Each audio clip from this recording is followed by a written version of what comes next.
gangguan seksual bos dan rakan lelaki, pasrah atau bertindak.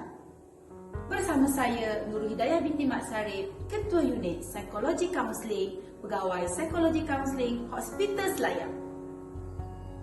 Realitinya, gangguan seksual bukanlah satu isu baru yang hangat diperkatakan pada masa kini.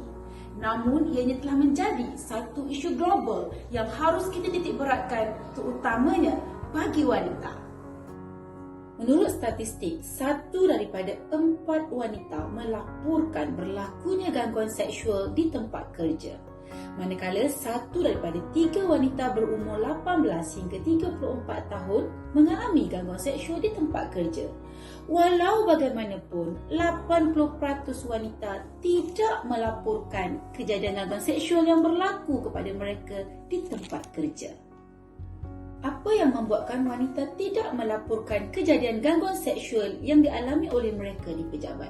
Pertama, wanita merasa malu apabila ianya merupakan satu aib yang akan dikaitkan sehingga bila-bila. Yang kedua, kadang-kadang wanita ini merasa takut untuk hilang pekerjaan, tambah pula apabila gangguan seksual itu dilakukan oleh majikan atas mereka dan apabila beradanya unsur-unsur ugutan.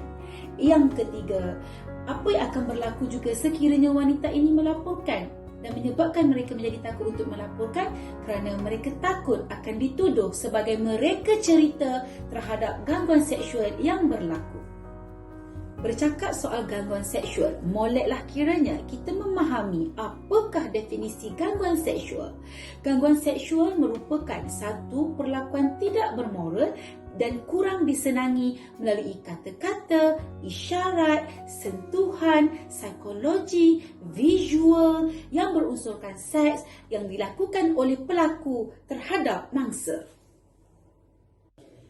5 perlakuan, keadaan dan perbuatan yang boleh dikategorikan sebagai gangguan seksual. Yang pertama, gangguan secara lisan. Penggunaan bahasa lucah melalui percakapan, perbualan, membuat jenaka, berinteraksi, membuat bunyi-bunyian dan siulan seperti fiwih kepada mangsa merupakan satu jenayah seksual.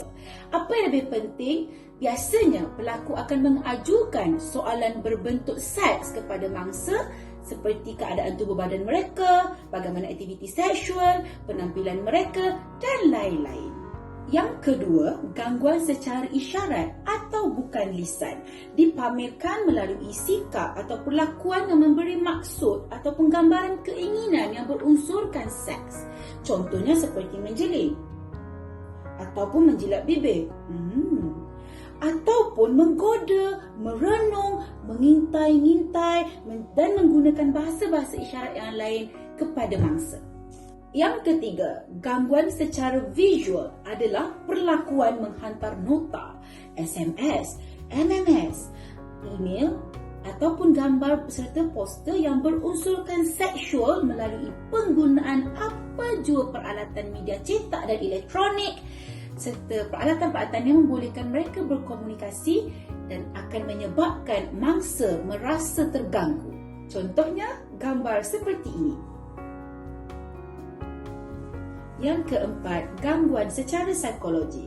Perbuatan untuk cuba merapati secara seksual, mendorong, mendesak, memugut dan meminta keperluan seks dengan cara memujuk rayu bagi memenuhi keinginan seksual pelaku, itu merupakan satu gangguan yang akan mengakibatkan tekanan emosi dan mental kepada mangsa. Tidak kisahlah sama ada ia menghantar ataupun melakukan gangguan seksual tersebut melalui penghantaran email, mesej ataupun betul-betul dengan menunjukkan perbuatan, merapati dan lain-lain. Yang kelima, gangguan secara fizikal. Mendekati orang lain dalam jarak yang terlalu dekat sehingga orang tersebut merasa tidak selesa dan seperti terganggu. Contohnya seperti memegang, memeluk, menepuk, menggosok, mencubit, mencium atau meraba di sekeliling anggota tubuh badan mangsa merupakan satu gangguan secara fizikal kepada mangsa. Dan ini akan menyebabkan mangsa merasa tersinggung dan terhina apabila perlakuan tersebut dilakukan kepadanya. Tiga punca yang selalu dikaitkan dengan gangguan seksual. Yang pertama, penampilan wanita yang selalu disalahertikan oleh lelaki kerana lelaki melihat wanita dalam pelbagai persepsi. Punca yang kedua, kurangnya ilmu pendidikan seksual di kalangan wanita yang menyebabkan mereka tidak mengetahui sebenarnya itu adalah gangguan seksual. Punca yang ketiga, kebanyakan wanita yang mengalami gangguan seksual mendiamkan diri dan tidak mengambil tindakan dan akhirnya tiada keadilan dapat ditegakkan buat mereka. Tiga kesan utama yang boleh berlaku kepada mangsa gangguan seksual. Kesan yang pertama adalah kesan psikologi, yang kedua kesan fisiologi dan yang ketiga kesan sosial. Apakah yang dikaitkan dengan kesan psikologi? Ini akan menyebabkan berlakunya gangguan emosi dan juga kognitif kepada mangsa yang akhirnya boleh mengakibatkan pelbagai tingkah laku yang menjurus kepada kesihatan mental. Contohnya kemurungan, berasa seperti malu, tidak mahu berjumpa dengan orang lain, lebih suka memendamkan diri, merasa aib disebabkan oleh diganggu serta bertindak balas dengan cara yang tidak selamat. Kesan yang kedua adalah kesan fisiologi yang berlaku kepada mangsa. Seperti contohnya sakit kepala, sukar tidur, mengalami mimpi buruk dan seringkali mengingati peristiwa yang menimpa dirinya, sakit perut, berat badan bermula berubah, seringkali sakit dan sentiasa merasakan diri mereka seperti orang yang tidak selamat. Kesan ketiga, kesan sosial yang mungkin berlaku adalah dari segi penurunan prestasi kerja, tidak mahu datang kerja, datang lewat, tiada mood dan mungkin juga akan mengakibatkan berlaku ketidakharmonian dalam keluarganya, masyarakat dan juga orang-orang sekeliling mereka. Mereka mungkin mengalami perselisihan faham, mudah rasa tidak percaya, berlaku konflik dan perceraian serta apa-apa sahaja gangguan yang menyebabkan mereka merasakan diri mereka tidak suci lagi di kalangan orang-orang yang lain. Sebagai wanita bijak, apakah tindakan yang boleh anda ambil jika anda merupakan mangsa gangguan seksual? Yang pertama, anda jangan panik dan bertenanglah supaya anda tidak kelam kabut apabila anda diserang ataupun diugut. Yang kedua, jangan sesekali membangkitkan kemarahan si pelaku kecuali keadaan itu selamat ataupun anda ada peluang untuk melepaskan diri. Yang ketiga, rekodkan kejadian yang berlaku kepada anda dengan melakukan sedikit catatan apa, di mana, bagaimana, masa dan apa-apa maklumat yang penting supaya anda mempunyai rekod yang kukuh apabila anda ingin membuat aduan terhadap si pelaku. Yang keempat, beritahu kepada pihak ketiga atau individu yang anda percaya supaya anda mendapat saksi atau maklumat yang betul daripada apa tindakan yang perlu anda lakukan. Dan anda cuba ceritakan kepada mereka tentang apa yang berlaku supaya mereka percaya dan memahami perasaan anda ketika itu. Yang kelima dan terakhir, laporkan kepada pihak-pihak yang berkenaan sekiranya anda merupakan mangsa gangguan seksual. Laporkan kepada pegawai atasan anda, pegawai yang menyelia dan yang paling penting sekali, laporkan kepada pihak polis ataupun berkuasa yang layak untuk membantu anda menangani kes yang anda sedang hadapi. Sekiranya mangsa berasa takut ataupun bimbang untuk melaporkan kejadian kepada pihak polis, anda boleh mendapatkan khidmat bantuan daripada mana-mana badan bukan kerajaan NGO seperti All Women Action Society Awam, Women's Center for Change WCC, Women's Aid Organisation WAO dan lain-lain lagi.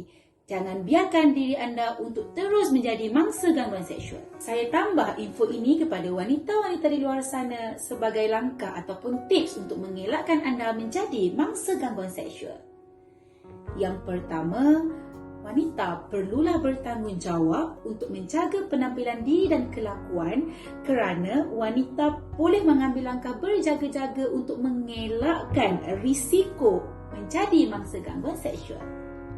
Yang kedua, wanita perlu meningkatkan ilmu mereka dari segi pendidikan seksual supaya memastikan mereka tidak akan menjadi mangsa gangguan seksual.